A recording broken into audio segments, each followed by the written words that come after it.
আমাদের উচিত দিনে কমপক্ষে 100 বার করে হলেও আলহামদুলিল্লাহ পড়া যাবে। বলছেন যে দিনদার স্ত্রীদেরকে দেখে বিয়ে করো, যার মধ্যে দিনের বুঝ আছে, জ্ঞান আছে, একে দেখে বিয়ে করো। তবে এখানেও একটা বিষয় আপনাকে সতর্ক করতে চাই যে প্রত্যেকটা বোরখার পিছনেই সঠিক দিনদারিতা থাকে না। অতএব এটা দেখেও ধোঁকা খাওয়ার কিছু নাই। দিনদারিতা আল্লাহর সাথে বান্দার মনের ব্যাপার।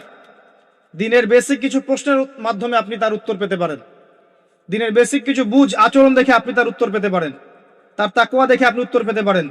একজন আমিরুল মুমিনিন খলিফা, তিনি রাত্রেবেলা জনগণের অভাব অনটন দেখেন। একদিন দেখতে দেখতে রাতে ক্লান্ত হয়ে পড়লেন, একটা দেয়ালের আড়ালে তিনি দাঁড়িয়ে বিশ্রাম নিচ্ছেন, বসে পড়েছেন। দেয়ালের পিছন থেকে তিনি আওয়াজ শুনছেন, মা আর মেয়ে কথাবার্তা বলছে। মা বলছে দুধে পানি মিশাও, আর মেয়ে বলছে যে ইত্তাকিল্লাহ, হে মা, আল্লাহকে ভয় করো। তার মা বলছে এখানে তো ওমর নাই, ওমরের প্রশাসন নাই, ভয়ের কি আছে, মিশাও, পানি মিশাও। তখন এই মেয়ে বলছে ওমর নাই তো কি হয়েছে, ওমর রব আল্লাহ তো জীবিত আছেন, তিনি দেখছেন।